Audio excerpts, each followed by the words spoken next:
हे cyber hackers अटॅकर्स जे आहेत हे अजिबात हुशार नाहीत, हे सर्वसामान्य आहेत. ते फक्त कॉमन सेन्स वापरतात आणि तो कॉमन सेन्स वापरून ते आपला कॉमन सेन्स डिसेबल करतात. आता कॉमन सेन्स डिसेबल करतात म्हणजे काय करतात, तर तुम्ही जे काही फ्रॉड होत आहेत, आता अटॅक होत आहेत, ह्याच्या जर का मुळाशी गेलं तर दोन गोष्टी मिळतात. एक तर भीतीमुळे, ओके, किंवा आमिषामुळे. ह्या दोन गोष्टींमुळे माणसाचा कॉमन सेन्स डिसेबल होऊन जातो आणि मग तो जे सांगेल ते करतो आणि त्याच्याकडून त्याच्या अकाउंटमधून पैसे जातात, अनेक ज्या गोष्टी होतात त्या. आता पहिले एक उदाहरण घेऊ. भीती म्हणजे काय होतं. समजा एक इन्सिडेंट सांगतो की एका व्यक्तीचा मोबाईल फोन पडला आणि तो पुढे जात होता आणि तो दुसऱ्याला मिळाला आणि अनफॉर्च्युनेटली त्याला लॉक नव्हतं. त्यांनी त्याच्या आई म्हणून नावाने स्टोअर केलेला होता नंबर. त्यांनी त्याच्या आईला फोन केला आणि तुमच्या मुलाचा ऍक्सिडेंट झाला आणि इथे या हॉस्पिटलमध्ये ताबडतोब पैसे भरा, आणि तेव्हा आईनी पैसे, म्हणजे काय होतं, घाबरून.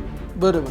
दुसरं लेटेस्ट आलेलं की फोन आलेले किंवा SMS आलेले लोकांना की तुम्ही लाईट बिल तुमचं भरलेलं नाहीये, लाईट बिल भरलं नाही आज रात्रीपर्यंत तर तुमचं लाईट कट होईल. आता तो इतकी भीती ह्याची बसते की त्याला सगळं पुढचं चित्र दिसायला लागतं की मला बायकोनी पैसे दिले ते मी भरलेत का नाही, असं असतं ना की माझ्या अकाउंटमधनं गेलेत की नाही. आणि दुसरा चित्र दिसतं की समजा माझे लाईट कट झाले, माझ्या सोसायटीमध्ये काय नाचक्की होईल, सगळ्या लोकांसमोर माझं काय होईल. ह्या भीतीमुळे तो हे कॉमन सेन्स विसरून जातो की अरे मी ECS केलेलं आहे, ऑटोमॅटिक माझ्या अकाउंटमधनं जाते, पण हे विसरून जातो. आणि ही फॅक्ट आहे आणि अनेक चांगले शिकलेल्या लोकांबरोबर पण झालेलं आहे, कारण ही भीती असते.